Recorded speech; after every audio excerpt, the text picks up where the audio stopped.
En este vídeo vamos a hablar de cómo funciona la propiedad intelectual, el derecho de autor, las marcas, todo referente a Kimetsu no Yaiba, es decir, Demon Slayer o como lo podamos conocer en español, Guardianes de la Noche. Seguramente conocerás esta serie, por eso estás viendo este vídeo y quieres saber cómo funcionan los derechos de autor, a quién habría que pedir licencias, qué pasa con los fanarts, qué pasa con las adaptaciones, con todo lo que no está haciendo oficialmente el autor, el estudio, la editorial del manga. Y por eso quiero que aprendas cómo funciona todo lo referente a la propiedad intelectual de Demon Slayer, ¿vale? O Kimetsu no Yaiba, para que sepas cómo puedes actuar, cómo puedes crear contenido, cómo puedes compartir o en según qué ocasiones generar ciertos ingresos con algún contenido, algún merch, lo que tenga que ver con figuras, lo que tenga que ver con coleccionables, etcétera. Y sobre todo que no tengas problemas con infracciones de propiedad intelectual o de marcas o de todo lo que tenga que ver, ¿vale? Porque como ya sabemos, según qué infracciones pueden llevar a indemnizaciones, es decir, a que nos reclamen, que nos quiten el contenido, incluso si te dedicas, por ejemplo, en un canal o en una cuenta, en una red social, a compartir contenidos de animes, de otras creatividades, que no puedas poner en riesgo tanto tu contenido como la cuenta. Y por supuesto, que tengas toda la tranquilidad del mundo, porque aquí vamos a hablar de propiedad intelectual. Yo soy abogado de propiedad intelectual, por lo tanto, lo que te diga, puedes estar muy tranquilo. Y como siempre, en la descripción y en los comentarios vas a tener mucha más información para seguir ampliando. Lo dicho, un vídeo cuanto más tiempo dura, más información tendremos.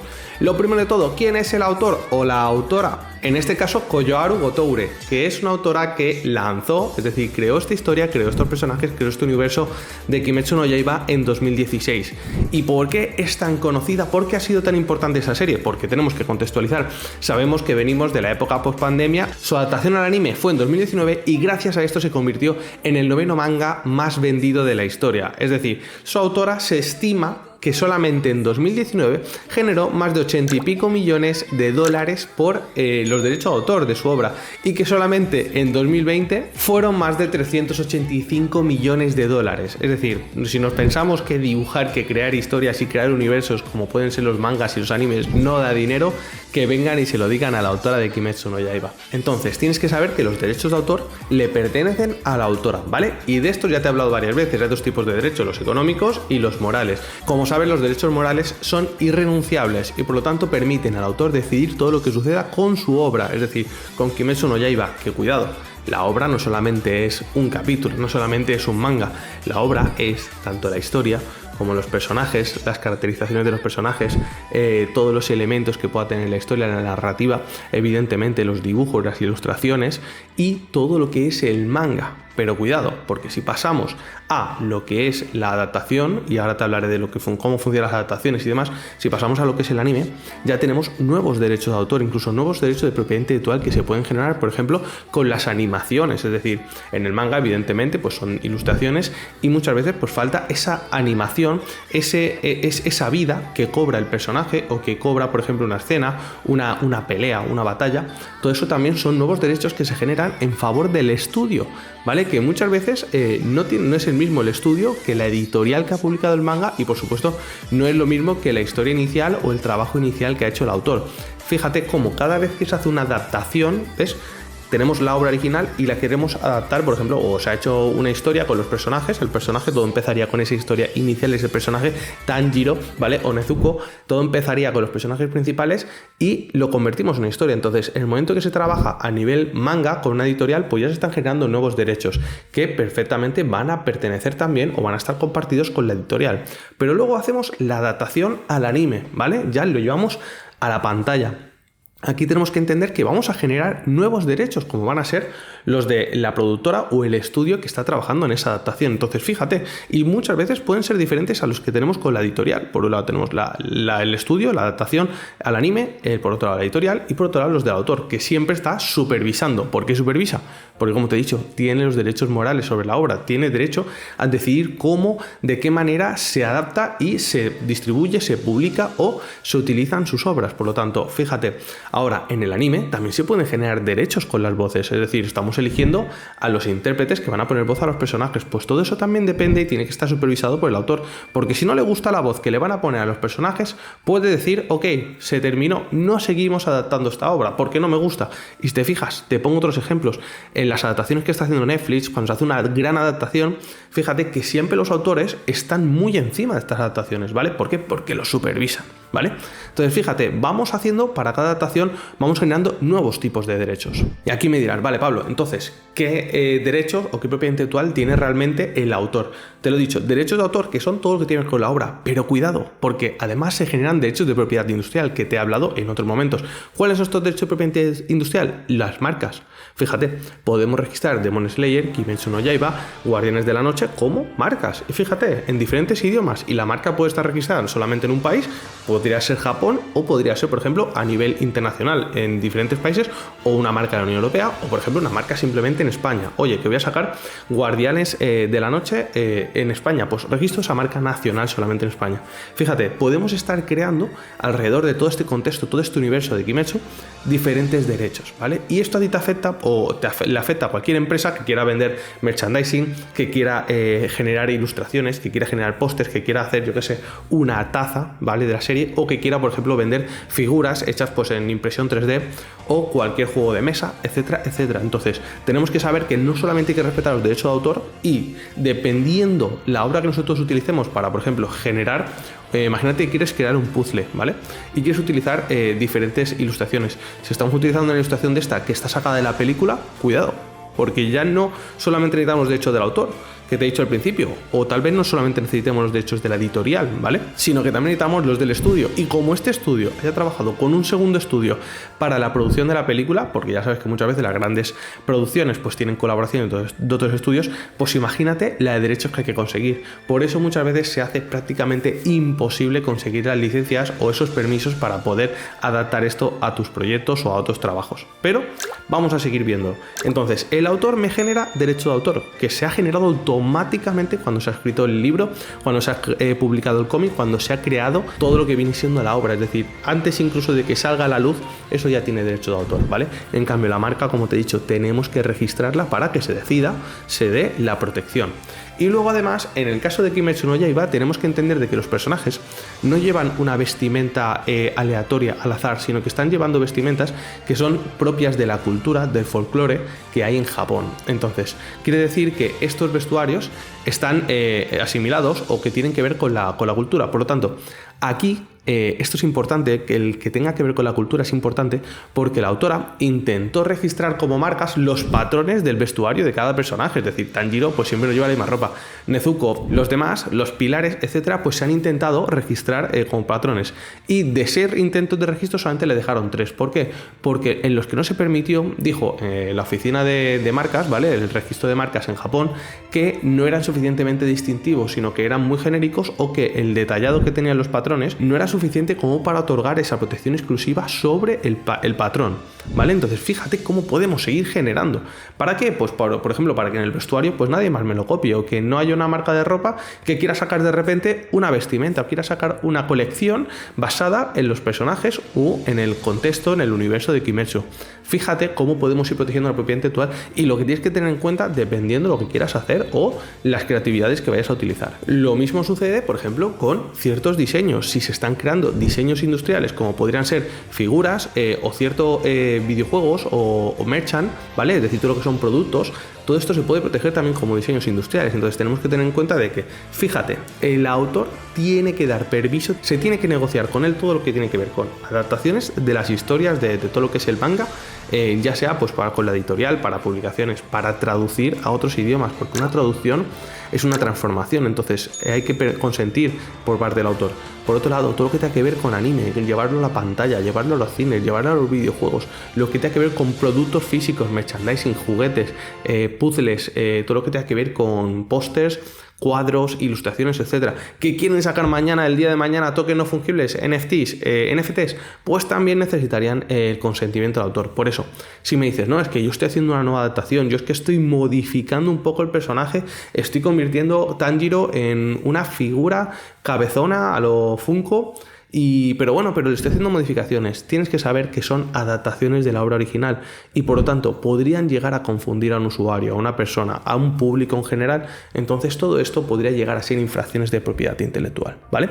Entonces hemos hecho el contexto, ya sabes todo lo que tiene derecho a autor, todo lo que tiene derecho de propiedad industrial, marcas, etcétera. No hablamos de patentes porque ahora mismo estamos hablando de una creatividad y por lo tanto aquí no hay inventos, ¿vale? Cierto es que se ha inventado una historia, pero eso ya lo protege los derechos de autor. Entonces, a estas alturas alturas ya me sabrás responder esta pregunta. ¿Quién puede hacer un spin-off? ¿Quién puede hacer una secuela? ¿Quién puede hacer una precuela de la historia original? Pues como va a depender de los personajes originales, va a depender del contexto, de la historia, de la narrativa, del trasfondo que hay, solamente puede hacer una precuela, un spin-off o típica historia de un personaje en paralelo el propio autor. ¿Por qué? Porque es quien tiene los derechos de propiedad intelectual. Y tú me dirás, bueno, pero es que los derechos de propiedad intelectual, Pablo, vencen o tienen cierta fecha en la que pasan a dominio público, porque yo lo he leído, sé lo que tal. En este caso tienes que saber que Japón está escrito, es decir, es parte del convenio de Berna, que protege la propiedad intelectual. Y aquí tienes que saber que la autora va a tener sus derechos de propiedad intelectual protegidos durante toda su vida y después de su fallecimiento 50 años después. Es decir, que todavía sus herederos o herederas van a poder utilizar, explotar, generar todos los ingresos que esté generando esta obra, es decir, obtenerlos como si fueran los autores. Evidentemente no podrán decir que son ellos o ella o él los autores de la obra, porque eso ya se ha reconocido y es irrenunciable, pero sí podrán decidir qué sucede, qué adaptaciones se hacen, y habrá que negociar con ellos para seguir utilizando y seguir generando más en la industria de este manga. Entonces me preguntarás, ¿quién es la editorial? Shueisha, ¿vale? Que es, al final es esta revista que utiliza o que publica todos los shonen, como puede ser en este caso Kimetsu no Yaiba. Por otro lado tenemos lo que es el estudio que ha hecho la adaptación del anime, que es Ufotable, o Ufotable o Ufotable, no sé si al ser en japonés tiene otra pronunciación. Y con esto llegamos a una de las cuestiones más importantes. ¿Qué sucede con los fanarts, con los fanfilms, con cualquier adaptación que pueda hacer un fan que dice, oye, yo me dedico a dibujar, o yo soy artista, soy creativo, quiero hacer cosas relacionadas con Kimetsu no Yaiba, porque me gusta mucho el tipo de obra, porque me gusta muchísimo pues la serie, y bueno, quiero hacer mis propios dibujos, quiero además venderlo, quiero participar en creaciones, por ejemplo, pues no sé, de un live action, o quiero grabar algo. En este caso tienes que entender que no está clara la solución, y te voy a explicar por qué. En primer lugar, la doctrina del uso justo, o del uso razonable, del uso legítimo. Seguramente habrás leído en foros, habrás leído en internet, o por ejemplo, si lees las políticas de las redes sociales de YouTube, de Facebook, Instagram, etcétera, verás que hay una cosa que se llama el uso legítimo. El uso legítimo, el uso justo, es una doctrina que permite que cualquier persona, sin consentimiento o sin pedir la autorización al autor, pueda utilizar una obra siempre y cuando, por ejemplo, aparezca y no sea el elemento principal, o por ejemplo esté dentro de un contexto y haya otra finalidad para la cual se ha creado el contenido. Te pongo el ejemplo. Yo ahora estoy grabando este vídeo, te estoy explicando algo relacionado con la propiedad intelectual, pero fíjate, tengo una imagen que evidentemente le pertenece los derechos a la autora y sobre todo a la persona que haya hecho o al estudio que ha hecho la ilustración. Entonces tú miras, Pablo, esto tiene derecho a autor, lo que tienes en pantalla, efectivamente, pero fíjate que no es el elemento principal. El objetivo por el cual tú estás viendo este vídeo no es para apreciar, disfrutar de esta imagen o de esta ilustración, sino es para escuchar y entender lo que estoy hablando. Entonces, fíjate que esto sea un uso legítimo, un uso razonable, sirve para contextualizar el contenido o la información que yo te estoy compartiendo. Esto es un uso razonable. Ahora, por ejemplo, si yo descargara ilícitamente los capítulos de la serie de cualquier plataforma que tiene un acuerdo, porque para distribuir o para que haya en las plataformas tienen que haber acuerdos. Ahora tú miras, yo es que veo mangas o veo animes, o hay sitios donde se pueden ver con subtítulos en el idioma que elijas y tal, y además aparecen muchos pop-ups de publicidad y demás. Tienes que entender que esto realmente es lo que se considera piratería, y esto es lo que Japón intenta perseguir cada vez más intensamente, y por eso cada vez es más difícil, o pueden encontrarse más infracciones o más strikes en las redes sociales, es decir, reclamaciones para eliminar contenidos. Pero si estás viendo anime en plataformas online donde te aparece muchísima publicidad, tienes que entender de que no tienen los permisos, porque si tuvieran los permisos, evidentemente tendrías que estar pagando una suscripción o tendrías que pagar por el acceso. Ahora, como no pagas, lo que hay es publicidad a cambio. Entonces, tienes que entender que aunque en internet encuentres contenidos y digas, oye, he accedido de forma gratuita, no quiere decir que no sean infracciones. De hecho, son infracciones de propiedad intelectual, y por otro lado, si están generando ingresos, se pueden considerar y seguramente se investigarían como un delito contra la propiedad intelectual, ¿vale? En otro momento, si en el canal te he hablado en otros vídeos sobre cómo funciona este tipo de infracciones, ¿vale? Entonces me dirás, Pablo, ¿cómo utilizo el uso justo, o qué limitaciones, cómo puedo hacerlo para yo crear contenidos relacionados con Kimetsu no Yaiba y que no tenga conflictos de propiedad intelectual? Lo primero es saber ¿Cómo usaremos el uso justo? El uso justo se utiliza cuando queremos utilizar un contenido, una obra que tiene derecho de autor, pero copyright, con fines de crítica, de parodia, es decir, para generar humor. Por ejemplo, Los Simpsons, que muchas veces utilizan personajes o series que ya existen y crean su propio contenido.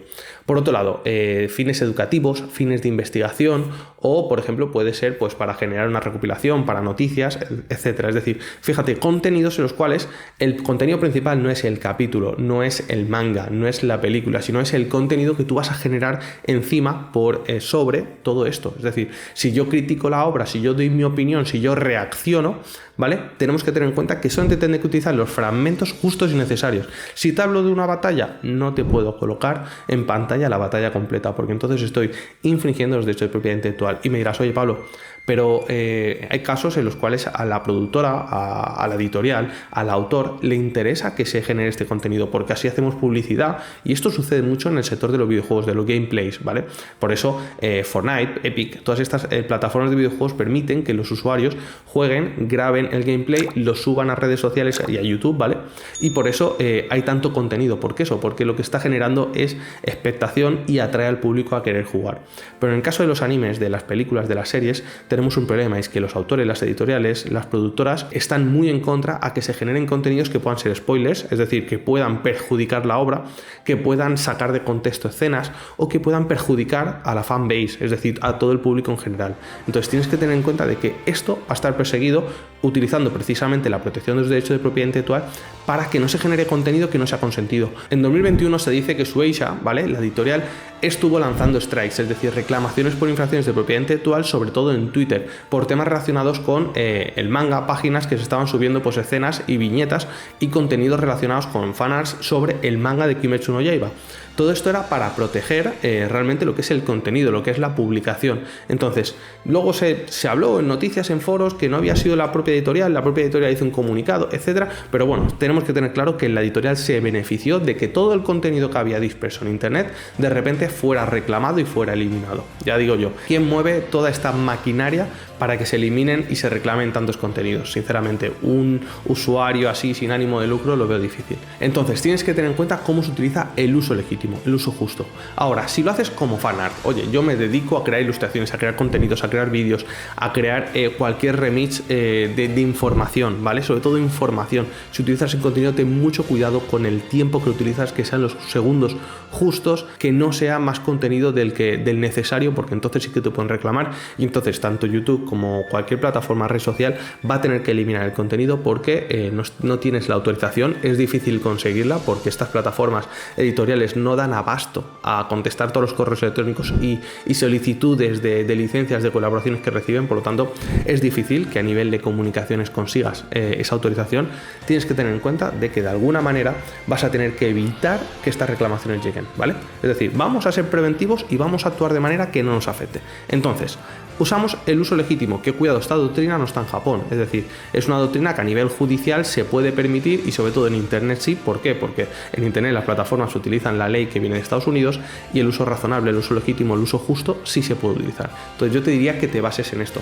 Ahora, siempre que puedas, los fanarts, todo lo que crees en base a un contexto de una serie, no lo monetices, no lo vendas, y si lo vendes, que sean por cantidades muy pequeñas para que no te reclamen, porque si generas un modelo de negocio, si te dedicas al dropshipping, si te dedicas al print on demand, es decir, me montas una marca de ropa o me montas una marca, una tienda de coleccionables, y todos los productos que generas los generas con esto, no hay un uso legítimo porque estás utilizando las imágenes, el contenido para vender, para infringir los derechos de la propiedad intelectual. Es decir, si estás vendiendo tazas, camisetas, pantalones, mochilas, sudaderas, gorras, cualquier producto relacionado con esto, tienes que tener en cuenta de que estás infringiendo los propios productos del merchandising que ya se están vendiendo de la serie, ¿vale? Porque todas las marcas, todos los contenidos, todos los animes y todos los mangas ya venden su propio merchant, ¿vale? Entonces, si tú estás haciendo lo mismo, estás cometiendo una infracción, y si encima estás generando un modelo de negocio en base a ello, pues esto ya es un delito contra la propiedad intelectual, igual que lo sería montar una página web o dar difusión, publicar en una página web los capítulos o las películas, ¿vale? Esto es lo que se llama la piratería, y al final, ya sea digital o físico, sigue siendo infracción de propiedad intelectual. Entonces, te podrían reclamar indemnizaciones, ¿vale? ¿Quién te lo reclamaría? ¿La productora, la editorial o el autor desde Japón? Seguramente no. Y me dirás, Pablo, pues entonces estoy tranquilo. No, no lo estés, porque todas estas empresas, todas estas compañías y estas personas, lo que se suele hacer para la distribución de una serie, de una película, de un contenido en diferentes continentes y países, se llegan a acuerdos, a licencias con otras empresas que se encargarán de distribuir. Es decir, por ejemplo, en el momento que una serie colabora con Netflix, ya puede ser la propia productora de Netflix quien en cada país, como licenciataria, persiga las infracciones de las licencias de los derechos de propiedad intelectual, de marcas, etc. Entonces tienes que tener en cuenta de que si te dedicas a infringir los derechos, seguramente no llegue una carta de Japón, que podría llegarte un correo electrónico o un mensaje en redes sociales, pero que también son los propios licenciatarios, las empresas que están colaborando y han pagado por los derechos, quienes pueden reclamarte. ¿Por qué? Porque también les perjudica a ellos. Entonces, fíjate cómo si hoy en día nos dedicamos a vender productos y no son el mero fanart, que yo hago una ilustración, un dibujo, ya sea digital o ya sea artístico y lo publico en redes sociales, todo lo que supere esto, sino que generemos economía, es decir, que estés vendiendo, te quieras lucrar, esto puede llevar a un conflicto por propiedad intelectual o incluso a que te puedan investigar por un delito contra la propiedad intelectual, ¿vale? Entonces, con todo esto, espero haber respondido a las principales dudas. Si puedes crear contenidos, si tienes que solicitar licencias, te he dejado también los nombres de la editorial, de la productora del estudio y también de la autora. Entonces ya sabes dónde tendrías que ir a buscar. Incluso si buscas en internet, siempre recomiendo buscar en foros, en inglés, vas a encontrar mucha información sobre la propiedad intelectual. Entonces, ¿podríamos crear cualquier contenido? No. Siempre que lo hagamos como fan, es decir, desde el amor que yo tengo, desde el cariño que le tengo yo a la serie y no sea con fines de generar ingresos, es decir, una economía, salvo que sea algo puntual o sean minucias, es decir, si generas un modelo de negocio y es rentable, que sepas que te reclamarán, ¿vale?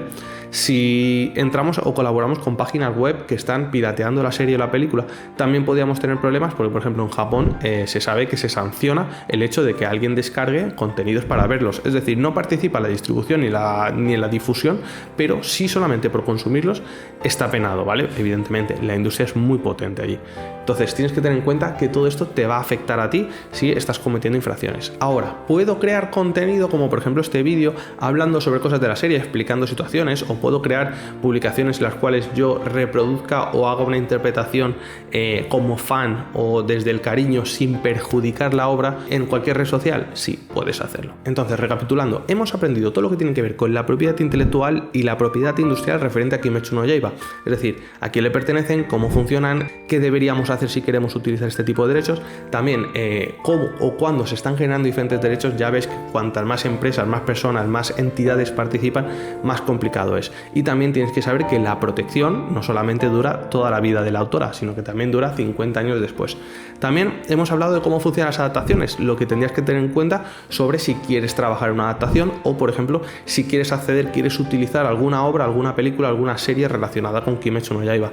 Yo lo que siempre recomiendo es que vayamos a las políticas de las páginas web de las productoras, que vayamos, por ejemplo, a los créditos al final de una serie, de un capítulo, de una película o incluso de cualquier vídeo, que siempre vayamos buscando por debajo, ahí en esa letra pequeña, ¿vale? Te va a ayudar muchísimo porque vas a encontrar las licenciatarias y sobre todo es muy importante porque a veces no vas a poder contactar con el autor, con la editorial o con la productora, el estudio principal, pero sí vas a poder contactar con los colaboradores y a través de aquí sacar información. Espero que te haya resultado súper interesante, que hayas aprendido muchísimo sobre Demon Slayer, Kimetsu no Yaiba y sobre todo que sepas cuándo puedes crear contenidos, cuándo no, cuándo necesitar autorizaciones o, por ejemplo, si compro un producto oficial que lo puedo revender, sí puedes revenderlo porque es oficial, ¿vale? Es decir, pero no puedo vender falsificaciones, ni figuras, ni nada. Entonces, todo esto espero que te haya resultado interesante, que uses los comentarios para decirme si te ha parecido bien, si estás de acuerdo, si has intentado, por ejemplo, algo en este mundo de los fanarts o has creado o crear un contenido o te gustaría crear un negocio y te gustaría tener más información de la productora, de la editorial, de quién licencia.